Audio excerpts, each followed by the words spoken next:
Tonight on Inventing the Future, we're taking a close look at the collision between open society and surveillance. With guests Bruce Schneier and Julian Sanchez. Stay tuned for what's next after What's Next.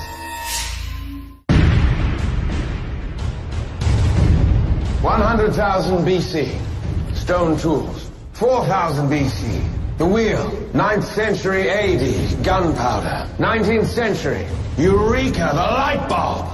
20th century, the automobile, television, nuclear weapons. We choose to go to the moon in this decade and do the other thing. Not because they are easy, but because they are hard. The future doesn't belong to the faint-hearted. It belongs to the brave. Everything around you that you call life was made up by people that were no smarter than you. And you can change it. You can influence it. You can build your own things that other people can use. People want their technology to have a sense of humanity. They want it to understand me, you specifically. We have 3 billion new minds coming online to work with us to solve the grand challenges. The rate at which the technology is getting faster is itself getting faster, to a point that we have the potential to create a world of abundance.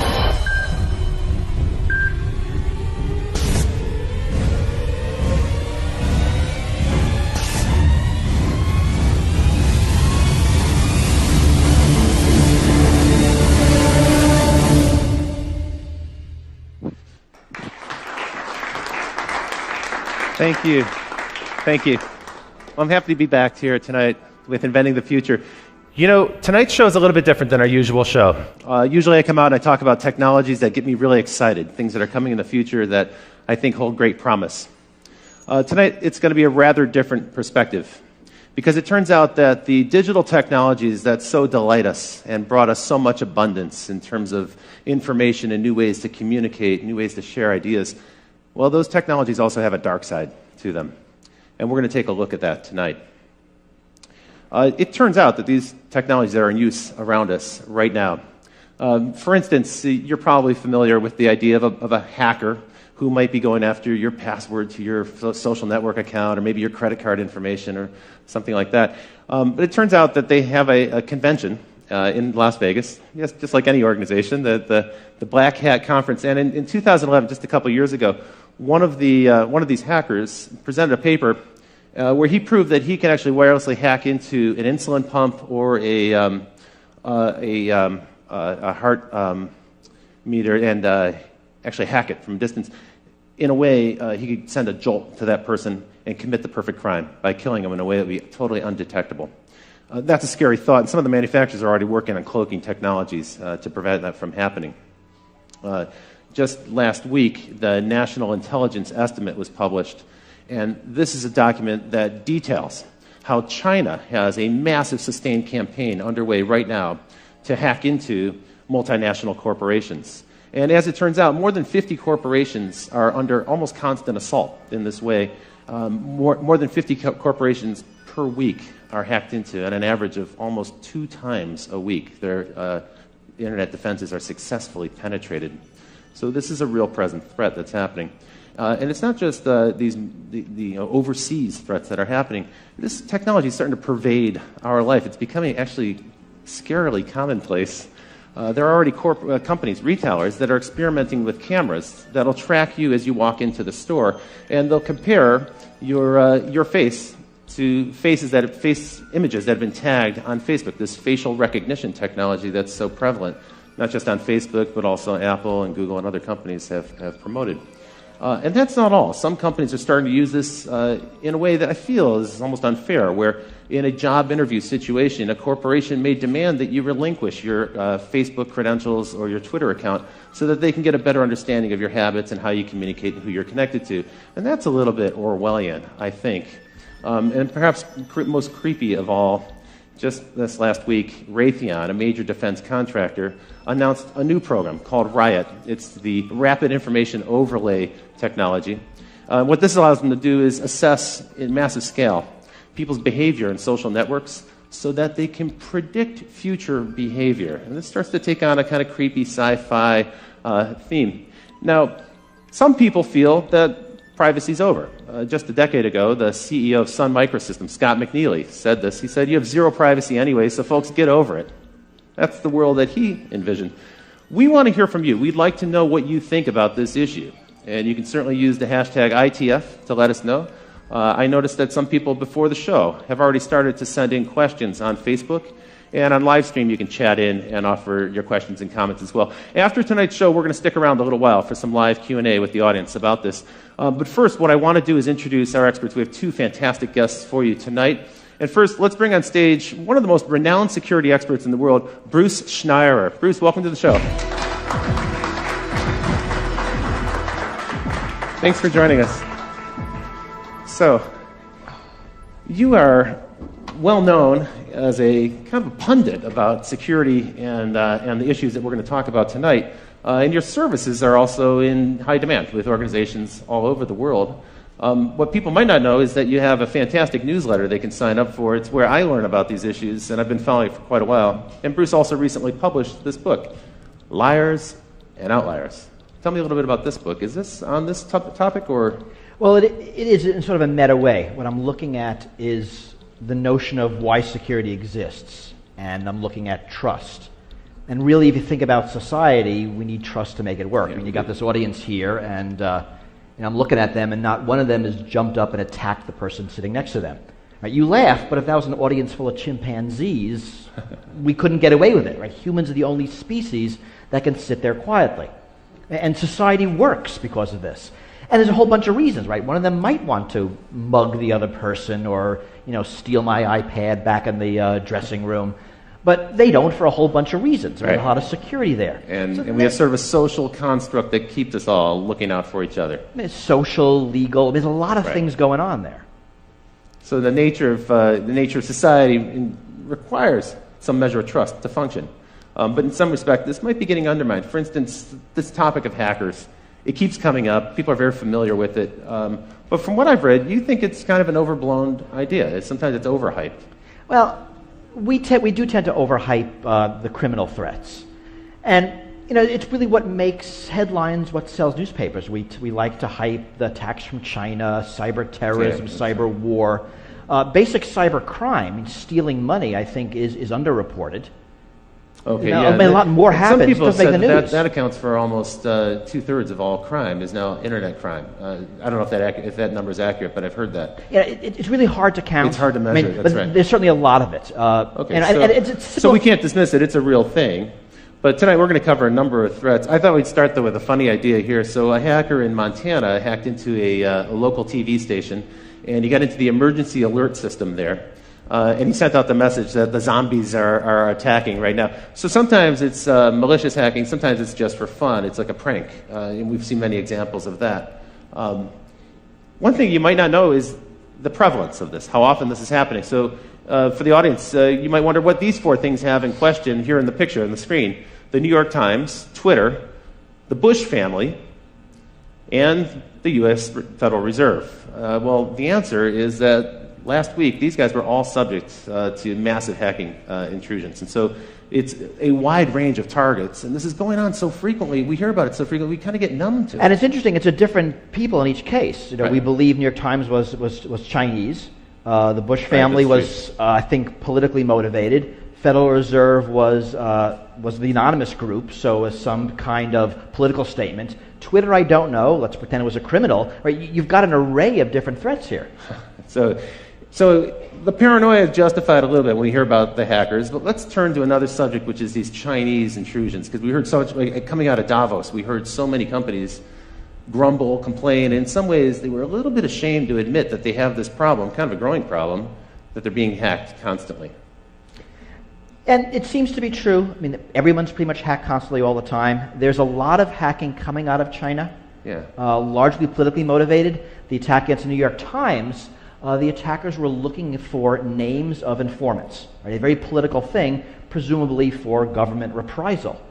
We don't know if the attacks were done by the government, they were done by independent people working within China with nationalistic so we use ideals. The word China. We don't know. It sounds like it's the government. There's no way to prove that allegation. It actually is no way to prove it's China. One of the problems we have is you don't know where attacks are coming from. I see. You can't trace an attack backwards. Often when we know from other channels. One of the things that's most chilling about that New York Times hack is that more than 50 computers were actually penetrated, and they stole all the passwords, which means that it's probably likely that some of those computers have a Trojan horse in them somewhere, or a back door that's been opened up where they can come back in any time. Well, it's hard to tell. If you read the reports, and it turns out everyone gets hacked, but if you hack the New York Times, you end up with a 2,400-word newspaper article about it. So we know a lot about this. Okay. They say they caught it early.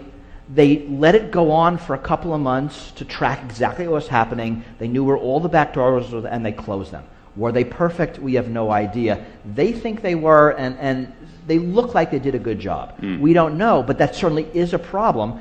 The Wall Street Journal admitted they were hacked as well. The New York Times and Wall Street Journal, you know there are going to be others. Yeah, that's true. Some that might not have even realized it. And some companies couldn't really reveal that information. A newspaper can because that's news for them. Well, but it's also embarrassing. In a lot of it's cases, if you're a bank, if you're a big company, you admit this, your stock price might go down, you might lose customers. That's right. So yeah, customers worry how safe is my data, how much can I rely on this partner.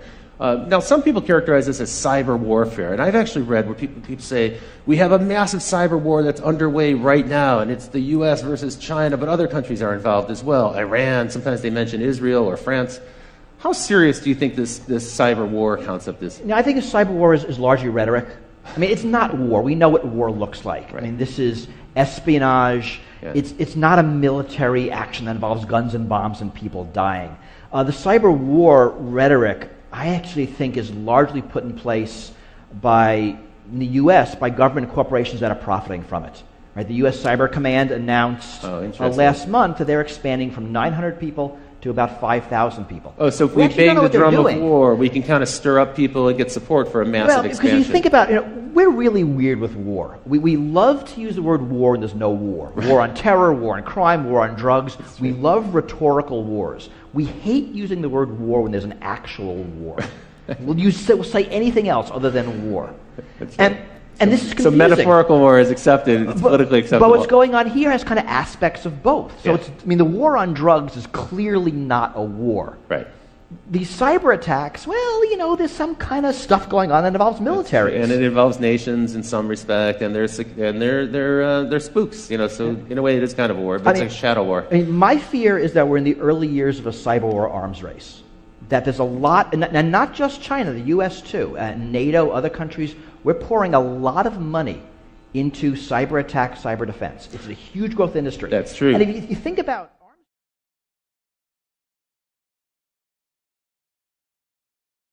the drumbeat gets louder every single day. You coined the term wholesale surveillance to describe the way governments are kind of hoovering up data, and in the U.S.'s case, it's frankly because of the massive expansion of Homeland Security after 9/11. Let's take a look at wholesale surveillance by the numbers. So the first number I'm going to show you is 300. This is the number of times a citizen of the United Kingdom is videotaped on average every single day as they pass through the UK. There are about 5 million CCTV cameras in the UK. It's the most heavily surveyed country in the world. 1/3.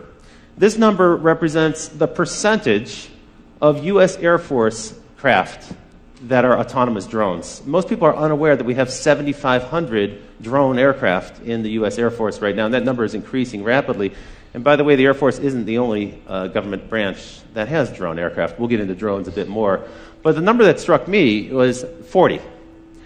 40 is the number of attacks every single day by drones in Afghanistan. I was unaware of this until I started to put together the research for this show. So last year, on average, every day there were 40 drone attacks in Afghanistan. 76, this is the number of nations that are rapidly scrambling to get their own drone Air Force fleet. So soon the United States won't be the only country that has drone aircraft, and they're seeking to either develop the technology themselves or acquire it on the market.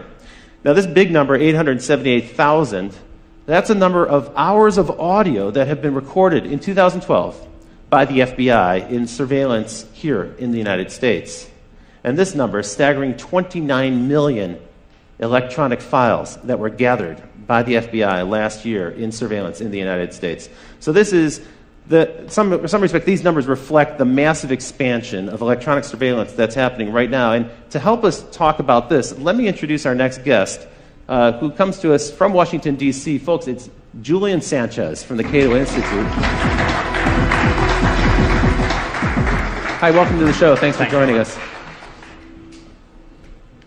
So Julian, you actually have been covering these topics on the web as part of your responsibility at the Cato Institute, but also as a journalist for some time. You're an expert in the subject of privacy and law and this electronic surveillance. As far as anyone can be. Okay, well, that's a rapidly evolving topic.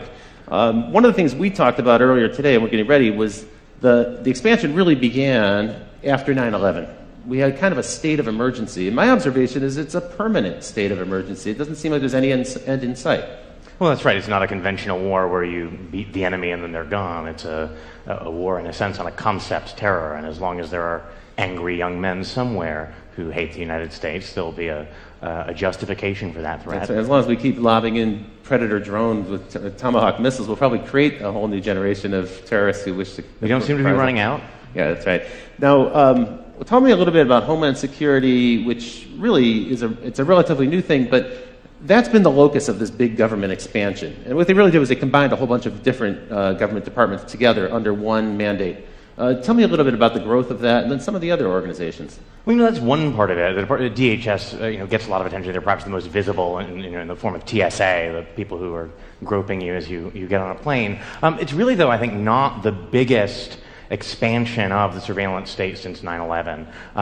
The problem is that a lot of this stuff happens below the surface. It's hard to get numbers, frankly, about a lot of the activity that's going on. Ron Wyden, senator from Oregon, has been trying to get data from the National Security Agency about how many Americans they've got in their database, and they essentially refuse to provide even an estimate. They say they can't even provide a ballpark guess as to how many Americans are sitting in their database, and that's a database that is enormous because they're actually required them to build a multi-yottabyte data center in Utah to store the products of the 1.7 billion communications they're intercepting every day. A yottabyte, by the way, is about a quadrillion gigabytes. They don't actually have a higher unit than that. Crazy. So one thing that's happening, we talked about this earlier, is that the price of storage has dropped so much that we can now do something that's totally unprecedented, which is store everything. Right. So in the past, if you were going to do surveillance or wiretapping, you had to be kind of selective about it because there wasn't a way to record it easily. But now they can, and they can also do analysis later, after the fact, to find out if there was any evidence of a crime or even a pattern that might suggest illegal behavior. Well, I mean, this fundamentally changes how surveillance works. Yeah. Right? We're used to how we see it on television, follow that car, right? That's surveillance. That's right. But now it's follow every car. And actually, it's follow every car all the time, and we can follow that car 6 months ago because we've saved the data. Right. So surveillance changes. And it's, in a lot of ways, it's not because of malice. Computers produce data. Right. I mean, whenever you use your credit card, your cell phone, your computer, data about what you're doing and where is produced. That's right. And as data storage drops to free, as data processing drops to free, it's easy to save it. Why not save it then? And so you have companies saving it, like a Facebook, a Google. They're saving it. Governments are saving it. They're trading data. Right. Right, Google provides data to governments when asked under certain rules. Sometimes under subpoena, sometimes not. Sometimes not, and often we don't know. I mean, last month, a bunch of human rights individuals asked politely Microsoft to tell them who they're letting spy on Skype video calls. Right, so we're asking nicely. Did they get an answer? We did not yet. This is one of the concerns. It's there's a growing world of surveillance. We know that a lot of it's happening. We know a lot of money's being spent. We don't know where, and we don't know what they're recording. And we often have no choice. I mean, I like to think, I don't like to think this, but it's sort of true that Google knows more about my interests than my wife does. Yeah. That's a little freaky. And they're able to predict better what you might do next because of the pattern. They can match your pattern against another cohort. And I've kind of never even met Google, let alone gone out of it. Here's a question from Twitter, and the question is, Minority Report, how long until we can predict when people will commit crimes? So how soon do you see that coming in the future? Well, I mean, what are we asking? How long before we can predict? Probably never. I mean, I don't think those are things we can predict. How long before we're going to start using the ability that we think we can predict? Well, we're doing it today. That's true. That's what the Raytheon Riot program That's what the no-fly list is. That's true. We predict that you are so dangerous that you're not allowed to fly for any reason, yet so innocent we can't arrest you. It's kind of a weird mixed bag of people. So those things are coming, and I think they're going to become more and more.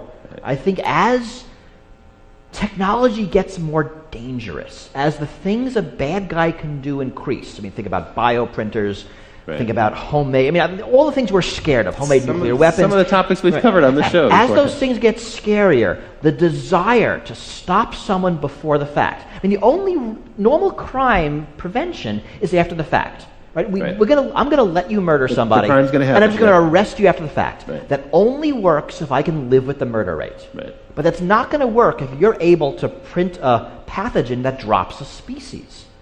So there will be an incredible push for this before the fact. Preemptive strike. Right, which is the Minority Report type of future. It's going to be lousy. It's not going to work. But people are going to want it. Arguably, that's what's going on in Yemen today, right? So last week... Signature strikes. Exactly. NBC released this purloined document from the attorneys that basically gives Obama a permission slip to go ahead and assassinate American citizens off U.S. soil using a robot in the sky.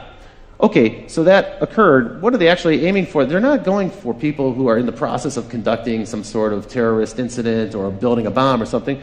They're targeting people who are at home. They're targeting people who are at a celebration, a wedding party or something. People who aren't actually doing anything necessarily criminal. It's the intent, the possibility, as you say, they're targeting them based on behavior and some measure of prediction. Well, so they're a moderately higher bar for American citizens. This is the strict standard, right? Is they have to be an imminent threat, and capture is infeasible, except imminent, it turns out, doesn't really mean imminent, because there doesn't have to be any kind of particular plot that they know is ongoing. So imminent means something other than imminent. And capture being infeasible means, I think basically it would be easier to kill them. Right, inconvenient, I think, rather than feasible. Now, if you had the bad taste to be born somewhere other than the United States, you don't even get that level of protection. Again, most of the drone strikes that are happening now are so-called signature strikes, meaning it's not there's a particular person who's targeted, but 5 20-year-old Arab males are congregated somewhere,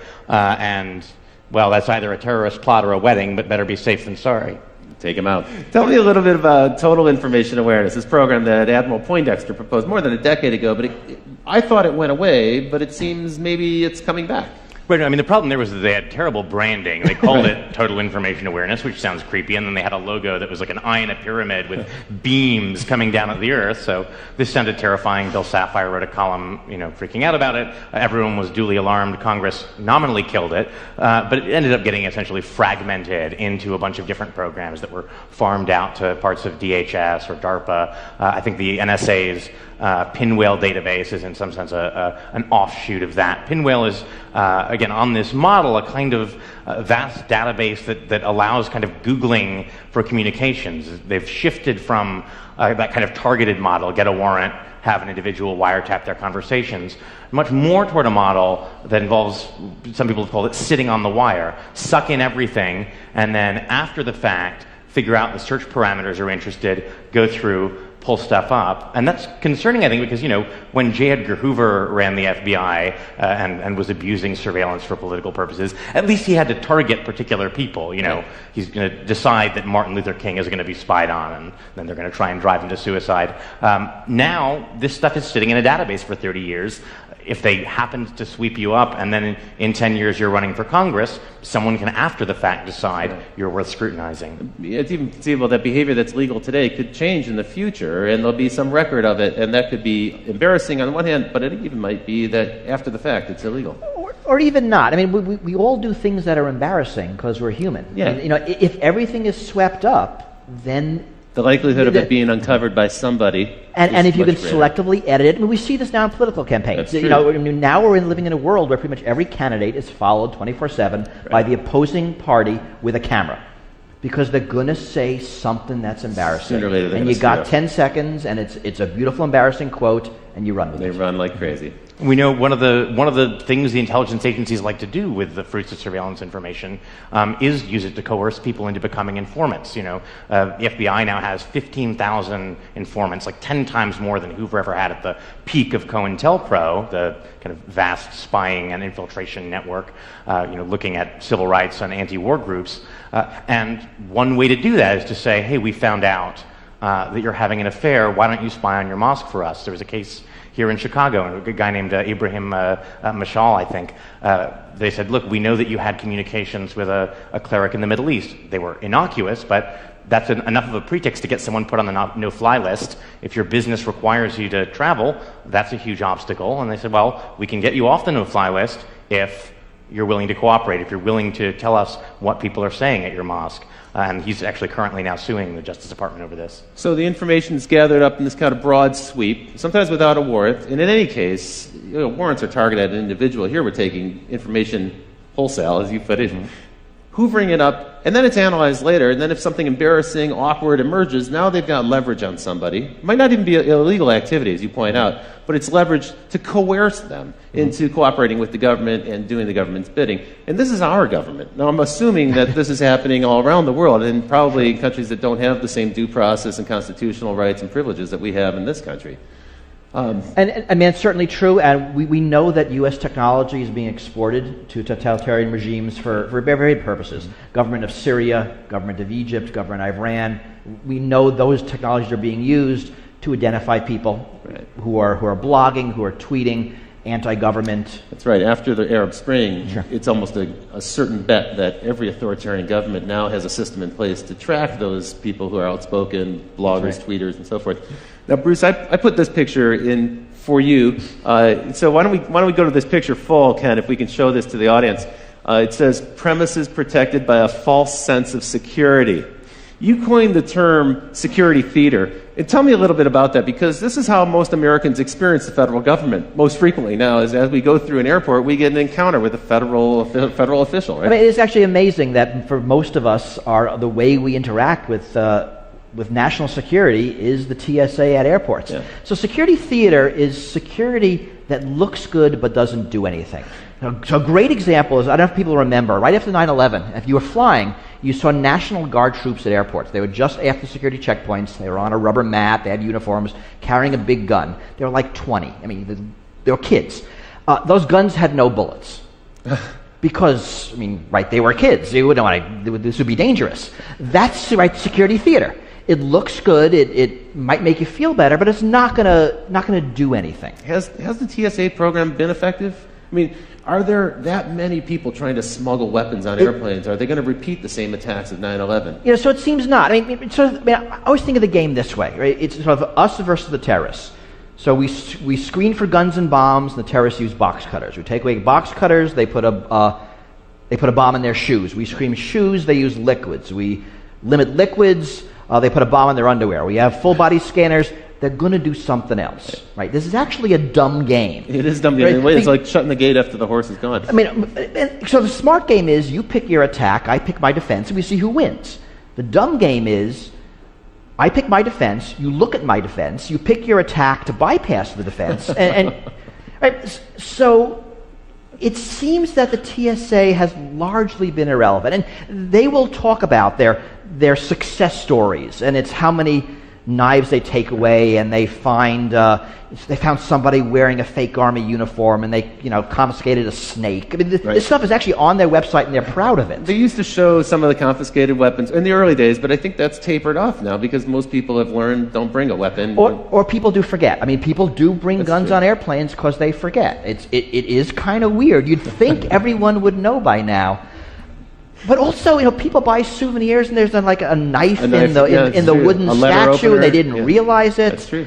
Snow globes are now legal again. I mean, you couldn't bring snow globes on airplanes. We're not actually sure why, but now they're okay. So all you snow globe collectors can. I mean, and the sort of elephant not in the room here, right, is that there's just a limited number of terrorists. This is like a line of work where if you're really competent, you blow yourself up. It's a sort of an anti-Darwinian effect. So what we find is that no one wants to admit this because there's hundreds of billions of dollars in grants from Homeland Security and then contracts for intelligence contractors and defense contractors. But it increasingly looks like the FBI is being forced to manufacture terrorists so it can, give us a sense of success. And I think there's been about 150 sting operations by the FBI that have resulted in convictions since in the decade after 9/11, and at least a third of those cases, and maybe more, these are cases where the weaponry, the funding, and the actual plan all were provided by the FBI informant. These are mostly, again, the world is full of young, angry people who spout off on the internet and are easily led enough or mentally disturbed enough that if you give them a plan and a bomb, they'll make the motions of following through. It's not clear that these are people who are otherwise dangerous. So in a way, we're manufacturing our own terrorists just to give ourselves the illusion that this is an effective program. That does seem to be true. I mean, where there are successes is intelligence in operations. We actually are looking at for the bad people. And when you look at something like airport security, it only makes sense to focus on the plots, right? A liquid, a shoe bomb. If plots are few and targets are few, right? If all we do by spending billions on shoe scanning is to force the terrorists to make a minor change in their tactic, right? We're wasting our money. Yeah, and we're wasting everybody's time. And that's fundamentally the problem. Right. And it's inefficient on a massive scale.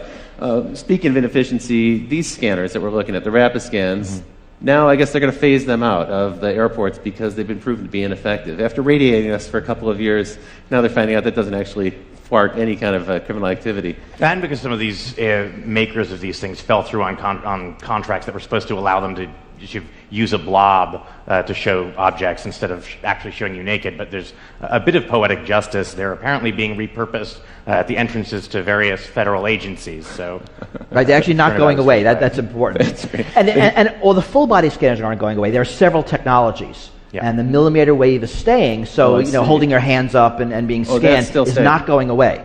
Just a particular radiation technology, because the one company wasn't able to do some of their anonymization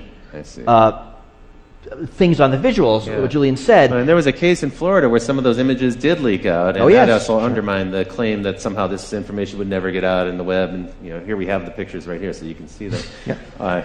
Well, now let's take us down to the local scale. And so, as it turns out, it isn't just our federal government that's out there combating terrorists or maybe other nations, we don't really know, in some shadowy cyber war.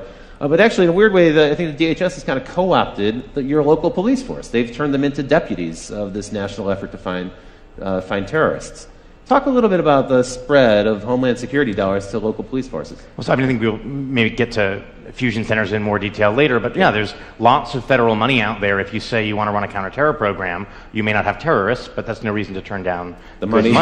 Right. So we find fusion centers, for example, something like $250 billion in grants that went out, supposedly for counterterror. A 2-year Senate investigation found that they never actually produced a single shred of actionable, useful intelligence about terrorism. It did end up buying a lot of Range Rovers for local sheriff's departments, plasma TVs so that they could display the Fusion Center calendar and watch cable news in San Diego. DHS has given out, I think, $50 million in grants for local police departments to photograph license plates. To your point earlier, in a wholesale level, not going after an individual car or doing it as they drive by on patrol, but they're setting up cameras now in different locations. I know in San Diego they're doing this on a massive scale. They're just routinely photographing the license plate of every car on the freeway that goes by. There's a lot of technology. It's license plates. It's all the CCTV cameras. You produce the UK number, we know better. There's cameras everywhere in the United States also. That's right. A lot of cities have them in intersections where they're automatically scooping up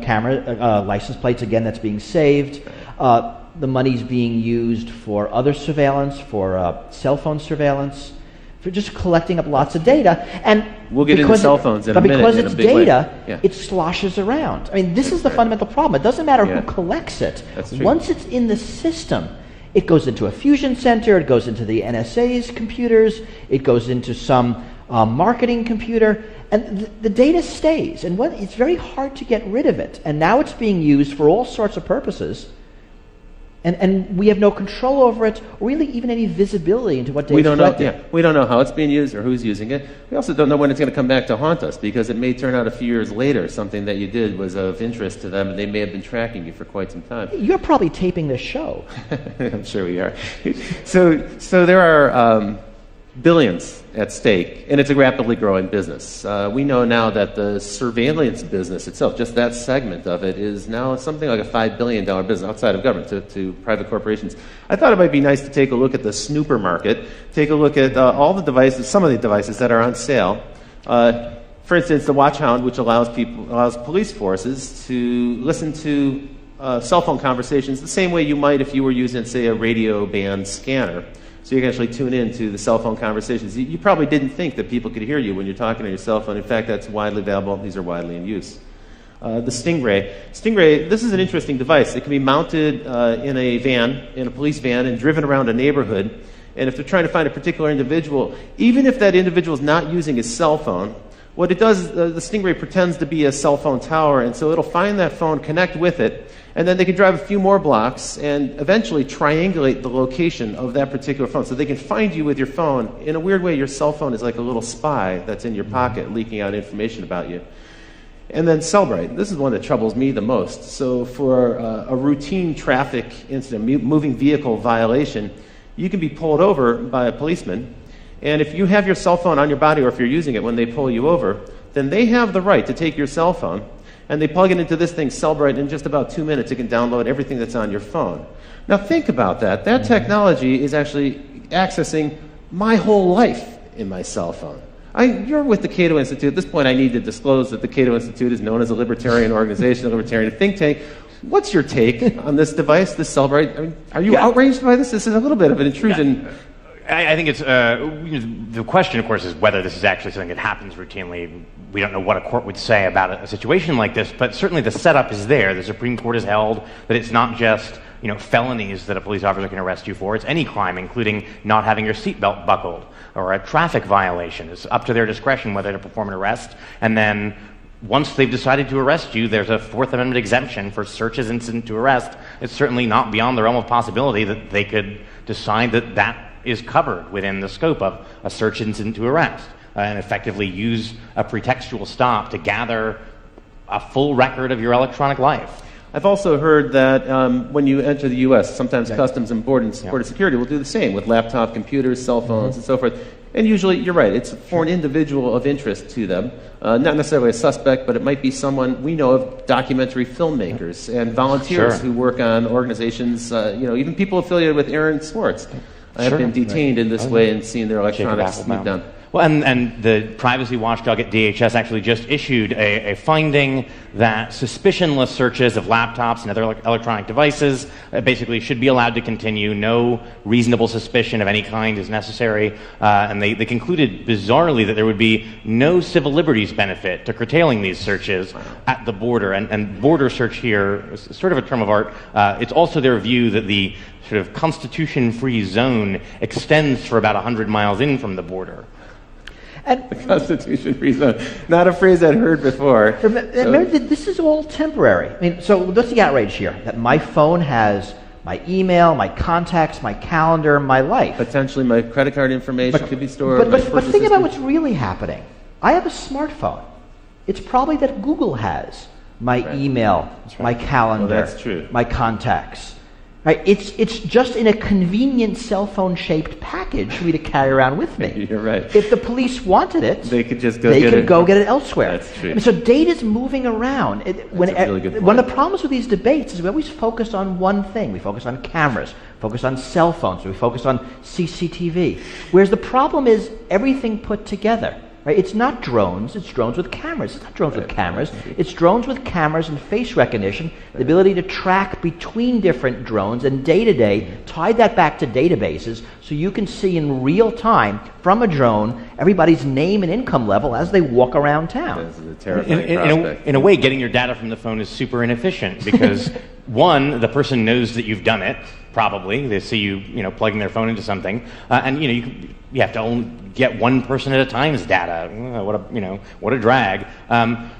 Unfortunately, since a series of sort of misguided rulings from the late 70s, Fourth Amendment doctrine is that once your data is in third-party hands, once it's Google or Facebook holding on to it, in principle, that's now their business records. You've surrendered your Fourth Amendment privacy interest. And so a lot of that data that we naturally expect to be protected by the Fourth Amendment's requirement of a warrant issued by a judge isn't protected in that way and can be gained. People are totally unaware of that. That actually pertains to your Gmail account, for instance, which is stored on Google servers or any other but pretty much everything these days. Cloud computing, we have our pictures somewhere, our emails somewhere. All of our data is very rarely on our devices now. It's really elsewhere because it makes a lot of sense. But now as Julian said, it's a the vulnerability. rules no longer apply that protect them. In a weird way, our protections, our First Amendment, Fourth Amendment protections, haven't really caught up with the 21st century. Not even close. And the technology is evolving much faster than laws ever will. Let's bring it right back home here in Illinois. You were shooting the show here in Chicago, and you may be unaware that right here in Illinois there are 91 organizations working on counterterrorism efforts. And what's interesting about that number of 91 is that more than 3/4 of them didn't exist before 9/11. So these are brand new organizations that are involved in some way or another in surveillance. That's why we call it Illinois, the land of surveillance. Welcome to this place.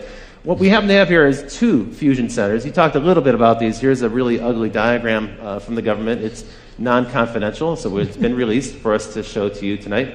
And tell me a little bit more about these fusion centers. In your view, they haven't been very effective. Right. Well, in the view of a bipartisan report that the Senate put out, despite years of being assured that these were a proven vital tool. The theory was you synthesize information from local law enforcement, lots of different agencies, bring that together with information at the federal level, information that various intelligence agencies have gathered, and this will give you a better window into incipient terrorist groups. Of course, right after 9/11, we assumed there had to be lots of other sleeper cells waiting to strike, and it seems to be that that's not the case. And so you've got a lot of people looking for something that doesn't appear to be there. The sort of history of intelligence suggests that, unfortunately, the problem is if the thing that you are convinced is there isn't there, you just keep looking harder.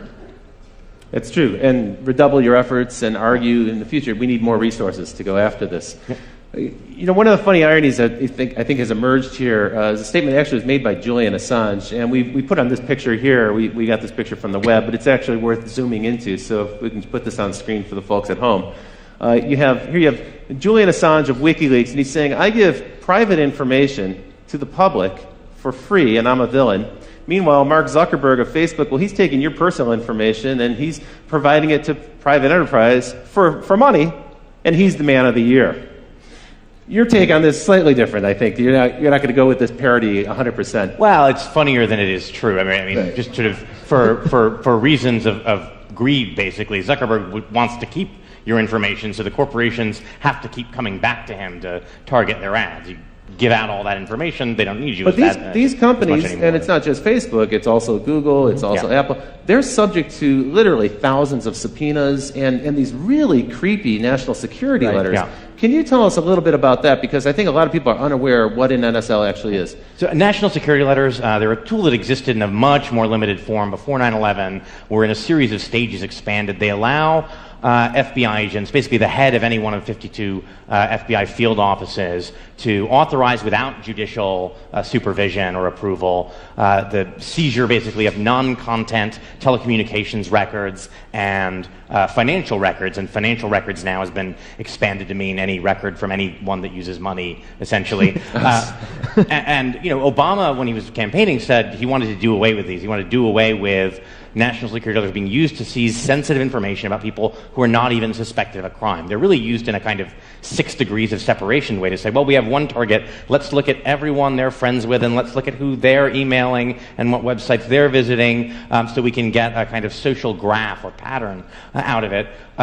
Actually, in 2010, the Obama administration broke Bush's record for the number issued. It was about 26,000, only pertaining to Americans. And the number of people affected, it was more than 14,000. Again, that's only Americans, and it doesn't include national security letters for basic information, like, who is associated with a certain IP address. This is only more detailed transactional logs. So there's no warrant, there's no judge involved, there's no secret court that you have to go to. You don't have to show any evidence. In fact, you can use these to troll for evidence and then go back to the court and say, well, now we've got the evidence we were looking for thanks to the NSL, and now please give us the warrant so we can go after these people. And there's a lot of belief that's happening. And to Google's credit, they will say quarterly how much of these they're getting. I mean, they'll tell us. They don't give us details. Twitter has also pushed back, right? And even some telcos have, but not our very big ones. They seem to have kind of been co-opted by the government. I mean, a lot of companies will not tell us at all. how many of them they get, whether they comply, how much they comply. It is all very secret.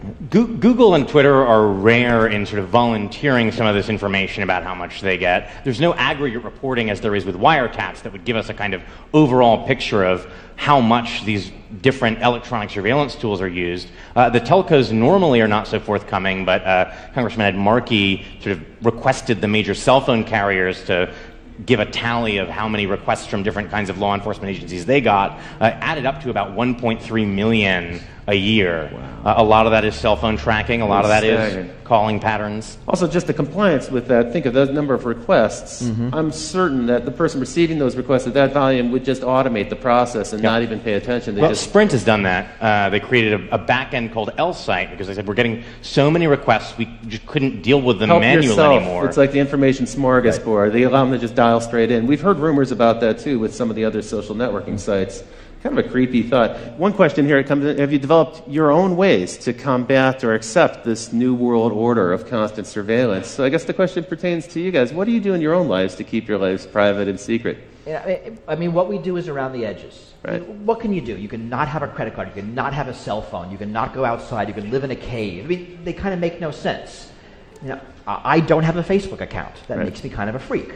I keep all my email on my computer. That makes me a double freak. Mm-hmm. So, I mean, I'm doing some things around the edges, but by and large, there's not a lot we can do. I mean, you have to accept it simply because you're being surveilled. I mean, what we learned from the General Petraeus scandal is that even the director of the CIA can't keep email secret. Right. I mean, if he can't do it, I don't stand a chance. You know, that was a very troubling case, isn't it? That Gmail hacking, it's a major intrusion. Not just the fact that it was kind of a comedy of errors with our two generals and they're flirting with this woman in Florida and so forth. That was funny and had a comic element to it. But in fact, this Gmail hacking by the FBI with really no pretext, no evidence of criminality, and they trolled through until they found some evidence of something that they could hold him accountable for. It's bizarre on a couple levels. It nominally started as an investigation into cyber stalking, meaning she'd sent some harassing, Paula Broadwell had sent some harassing emails to a woman who was friends with Petraeus. This is not normally the kind of thing the FBI would really involve itself in at all.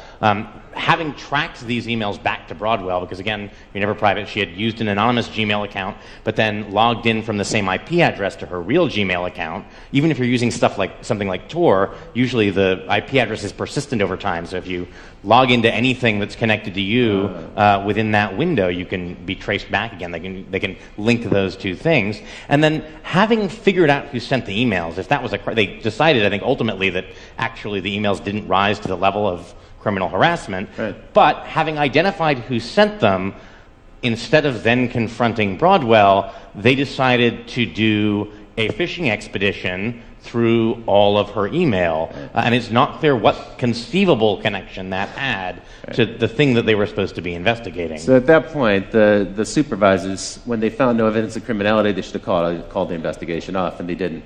That seems like a real breach. We'll probably hear more about that story. I need to move on. I'm loving the conversation, but we have to get into what's next. So on this show, we like to talk about what's now and what's next, and then what comes next. The next things we're going to talk about are drones, phones, and super cookies. And it gets creepier, folks. So check this out. Predator drone, you're familiar with these. They've been in use since 2001. There's one on display at the National Air and Science Museum, so they're already kind of a part of American history. Massive expansion to that program. But as Bruce mentioned just a minute ago, the scientists from DARPA has been experimenting with different ways to modify these. There's all sorts of new, weird versions of drones that'll be coming out in the near future. One of them is called Argus, and what they've done is they've taken 368 of those cell phone cameras, the 5 or 10 megapixel camera that's on your cell phone today, and they've assembled those into sort of a beach ball shape mounting, and they can put that at the front of one of these drones. And this Argus program then allows that drone to hover over a particular place and record everything that's happening on the ground. Now, the device itself, the drone itself, has literally millions of terabytes of storage on board, but they're also streaming that data out down to the ground. And so in real time, someone who's back at the base station can see an image kind of like this. It's a composite image of all those different eyes in the sky, and they can start to see what's happening on the ground. But what's even more troubling, because of the degree of accuracy in each of those cameras, is that they can zoom in. And they can actually, today, get to a level of detail that allows them to see from 14,000 feet in the air a 6-inch long object. They can also, using gait analysis technology, face recognition, some of the other technologies you mentioned, they can actually start to identify the people on the ground. Today, these technologies are being used in Afghanistan to fight the war there. Tomorrow, those drones will be in the United States.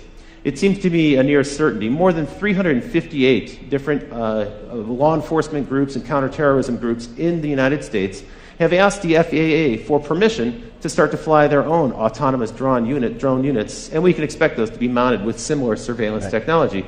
This is clearly coming. Now, when we chatted about this, you gave what was a really chilling prediction to me, which is that basically you're like, it's here. It's happening. Yeah, I mean, coming seems like an overstatement. We used drones this week to hunt down that California cop killer who was holed up in his mountain hideout. Right. And they're being used in cities. That's right. I think we have a picture here of well, these are some of the cheap ones that are coming, but here we have the Border Patrol. Right. And they have 10, they have a fleet of 10, and they've asked for 14 more. So you're right, it's already here, it's not really out in the future. I mean, what's coming is, what's coming next, right? They're going to get better at resolution, right? Be able to read documents, be able to better identify faces. And once you identify faces, you have a lot of good public face databases. I mean, Facebook has a phenomenal database of tagged photos. Thanks to your friends who tagged you, you'll now be identified by the drone in the sky when you leave the house. Even if you're not on Facebook. I mean, it's not like you're their customer. Right? I don't have a Facebook account. There are tagged photos of me on Facebook. They have really a network of my friends there because they'll pull people's address books. So 5 years out, what do you expect to be the case? There'll be drones in every city. There will be. So my expectation is that there will be drones everywhere 24/7. I mean, it's not going to make sense for companies to fly their own drone fleets. There's going to be, Drones Over America Inc. And they'll have drones everywhere, and like Google Street View, it'll be drones Skyview real time, and you just rent time on it. You get what you want. Like a backbone internet provider, you'll just lease capacity on the drone. Because that's surveillance smart, for hire. But that's a smart way to do it. I mean, you have that now with satellites. So if you're a company that, I'm making this up, wants to sell lawn care products, you can get a map, you can overlay it with addresses, so you has crappy lawns, so you now can call them. So it's all the data being collected and overlaid with other data. So we can identify people, we can collect it, market it with databases, we can integrate it with cell phone data, which, as you mentioned, is location data, and also data about who you're interacting with. And now, whether you're a government or a corporation, you can collect people who aren't your customers, for everybody, a lot of data about them, which allows you to market to them. That's true. And for commercial purposes, there's many good uses, right? Real estate people want to understand where traffic patterns are going. Retailers want to see how much foot traffic and car traffic. There are weird uses, right? I mean, there's a lot being talked about now about personalized billboards, that a billboard will see you walk by. Now they can recognize your gender really quickly, and they can give you an ad that you might like better. Wow. But if they now know you by name, the same ad now follows you around town. That is... And then onto Facebook and onto Google, and it gets really weird. It sounds like science fiction. So for one of the things you're leading up to, you've already foreshadowed a little bit, is the combination of these eyes in the sky, and frankly, eyes everywhere. Every building will have cameras on and so forth. All that information now is going to be networked. Previously, the CCTV cameras weren't networked, but now they're networked. And we can cross-reference that with your location data. So your phone in your pocket, as I said earlier, it's a spy. It's really like little brother is watching you. You're carrying little brother around with you. That's leading us into this wonderful new world of behavior tracking. This is the white-hot center of online advertising at this point. It's the hottest field for online marketing, where we can actually kind of predict patterns of behavior, predict who we can market to next, some of the things you were just alluding to. Tell me a little bit about super cookies. Here we've got a goofy picture of super cookies, but this is actually kind of a creepy new development in browser technology. Well, so the idea is that people have started to catch on it. Some of them at least. Right, it's actually not that new. Right. Oh, it's true. You clear out your cookies so you can't be tracked online. Yeah, we're familiar with that. You clear but it your turns out there's a lot of cookies. other ways you can do that. There are plugins like Flash that allow separately data to be stored that can be used for tracking purposes. And there's stuff like browser fingerprinting. Your browser sends a lot of information about how your system is configured, and it turns out that very often that's enough to uniquely identify you, the sort of precise combination of different search system history, settings. the websites that you visit, and so on. Even things like the fonts on your computer. I mean, computers tend to have fingerprints that uniquely identify them. What we're really learning is, and it's worse on something like a smartphone, that it's really, really hard, probably impossible, to not be tracked. That even if you do all the things right, enough happens around you that the data is being collected. Right. And then, of course, once it's collected, and it's you don't know where it goes. Right. It's the future of advertising. Even the Magic Kingdom is using a kind of technology. This is an example from Disneyland where your family can have a RFID bracelet, a little radio frequency tag bracelet that they can wear, so your kids can run around Disneyland and you can kind of identify them. But that's not the only people who are watching. It turns out Disneyland loves this because they can now track traffic flows within the theme park, and they can see if you're spending more time in Tomorrowland than Frontierland and so forth. They also know if dad is spending time drinking a beer while his kids are on the rides. It also means that the different Disney characters can greet you by name because they'll see your name on some device that they're holding, and they can actually say hello, which for parents who've taught their kids not to talk to strangers who address them by name, this starts to create kind of a weird situation. And I don't know if not to talk to strangers applies to giant ferrets. That's right. Cinderella. Yeah, right. But not really a stranger. You know, my feeling is that this type of technology seems innocuous. Oh, come on, it's Disney. How bad could it be? I think the problem for this is when you have a 6-year-old kid running around with an RFID tag, what you're really doing is conditioning them to submit to this level of surveillance. And you're just getting them used to the idea that everything they do is going to be tracked. And we see it also in schools. I mean, schools are now getting a lot of these things, and often being given to schools. For that reason, it acclimates people. So whether it's face recognition technology or fingerprint technology on buses, this is all being sold as... So biometrics is also a part of it. Schools are very dangerous. There's shootings every day. Your kid has a 1 in 2 chance of dying in a shooting. Whatever our fears are, they're being sold to us to mollify them. And it does get kids used to this sort of a ubiquitous surveillance, that it's normal. I mean, this is one of the things that the TSA security theater actually is effective at. I mean, if you think about the opening scenes of that George Clooney movie, Up in the Air, where he's just absolutely seamlessly, almost ballet-like, whipping his laptop out, sliding his shoes off. I mean, it's all this sort of choreographed dance, and it reminds me of this idea that of the French philosopher Michel Foucault talked about, that there's forms of surveillance that create docile bodies. That by being observed, that we are trained to follow the path of least resistance, which is to say, train ourselves to automatically go through the procedures that expose us to the TSA guy with the least amount of hassle. I mean, they do a good job of encouraging this, right? Well, you don't have to go through the naked scanner. You can instead get terribly groped. Well, no, the easier thing to do is submit to the naked scanner. And it's a form of training. That's true. I think that's very true. You know, I was a young man. I had the opportunity to live in Berlin, and I spent time in East Berlin and East Germany and elsewhere in the East Bloc. And this was the one thing I took away from that experience, is when you live under constant surveillance and you don't know who's working for the government, they all might be spies, you never really know, people become apathetic and they stop trying. Well, but also, you change. I mean, I remember in the years of 9/11, I'll be talking to a friend on the phone, and we say something because we're talking about security, and one of us says, wow, I hope the NSA isn't listening. We both laugh because it's a funny joke, but the conversation changes. That's true. The fact that you might be observed in all things changes how you act. It makes you less of a free person. I mean, there's probably less crime in East Berlin, but you didn't want to live there. You sure didn't want to live there. One of the sadder things I remember reading in the New York Times reporting on the NYPD's sort of Muslim infiltration program was there was a student union at, I think, Columbia or another New York university where they had posted in the room where the Student Muslim Association met a sign saying, please do not discuss current controversial politics in this room. We don't want trouble. And that doesn't seem like a healthy environment for a free society. Right. Please keep your free thinking at home. Don't bring it here. And unfortunately, you don't know these things to their gut. Freedoms are hard to value. You only value them when they're missing. When they're gone. That's really true. And more than a decade ago, Phil Zimmerman, the creator of Pretty Good Privacy, he said he likened personal privacy to the environment. He says there's going to be a time where it becomes kind of a privilege for a certain group of people who can afford to have access to it. Okay, so that's pretty scary and pretty depressing. I don't want to end on a dark note like that. I guess the question is, what can we do? What are some of the things we can do? Now, we had some encouraging news, perhaps. The mayor of Seattle recently decreed that there will be no drone surveillance in the city of Seattle. Perhaps that'll start to roll out on a local level. More cities might follow. Some people are starting to hack together their own way to avoid police surveillance. Here's a kind of homemade version of a license plate scanner avoider. And when it comes to face recognition and face tagging, there's an artist in the UK who created a series of makeups that you can purchase. And if you put these makeups on, they look a little funny, but what you can see in the picture here is it makes it difficult for a computer to recognize your face as a face because it actually distorts the image for the computer. Who knows? Maybe in the future you'll see some people walking around with that or some kind of tattoo. That artist is Adam Harvey. He's actually introduced a fashion line, which we have here, and we'll show a little bit later on. Marley's got a few of them over there. Here are a couple examples of these.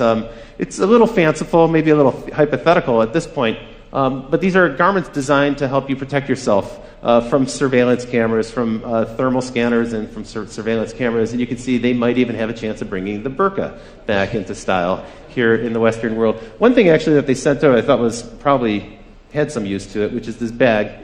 It's a little case for your cell phone, and when your cell phone is inside of it, it doesn't emit any signal, no signnal can get in, nobody can track it. Well, because nobody can call you either. That's so true. It's like, you could just turn off your cell phone and save $100. Tell me a little bit about this act. So this is an act that was proposed by Rand Paul of Texas, right? This is the Preserving Freedom from Unwarranted Surveillance Act. It's a big title, but actually kind of a neat principle. Yeah, I mean, the only possible member of Congress who I could ever say might go a little further than I actually would is Rand Paul. The idea here was to require a warrant, a full-blown Fourth Amendment probable cause warrant, anytime law enforcement or intelligence wants records about you from a third party like Google or Facebook.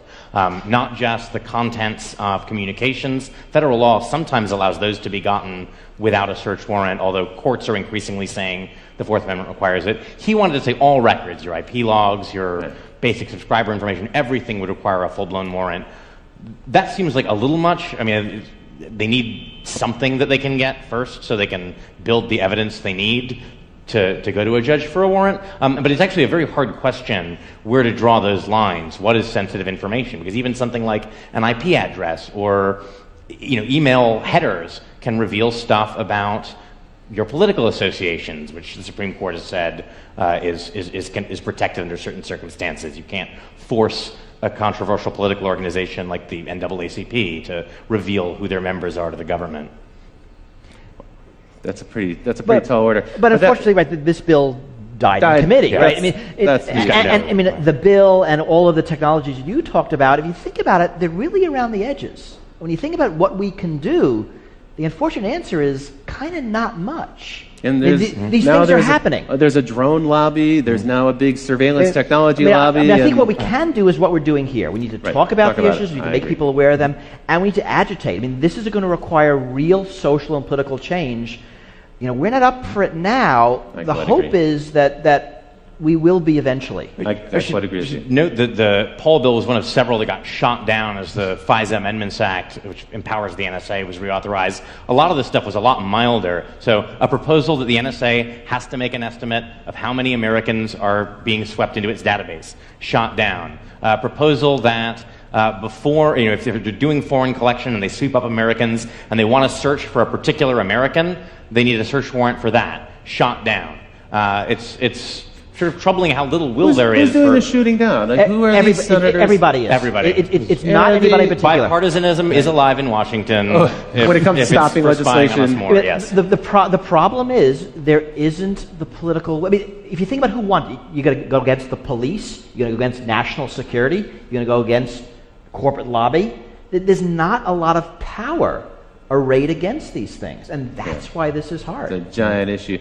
Well, it's time for me to start to bring the show to a wind down now. We will have an open Q&A afterwards. I hope you'll stick around for that. But now it's time for me to talk about what's next after what's next. And folks, it's simple. You face a difficult choice ahead. We have to decide what kind of society we want to live in this country. A society where we can expect a reasonable degree of privacy, or a society where transparency is forced upon us without any possibility of resisting it. That's a decision we're going to have to make. We do have the ability to hold our elected representatives accountable. We do have the ability to speak up and object when corporations impose some transparency or forced surveillance upon us that we don't wish to have. And we have the ability to speak up. So it is forums like these that give us the opportunity to have that kind of an exchange. Well, I want to thank you both. Bruce Schneier, thank you for joining me on the show tonight. Julian Sanchez of the Cato Institute, thank you. Be sure to check out Bruce's book, Liars and Outliers. I want to give a big shout out to the crew here at Live Lab. And Barry, thank you very much for making this show possible. It's been a pleasure doing the show with you. And a big, big shout out to our live band led by Paul Wertico. Strike it up, Paul. Let's hear it.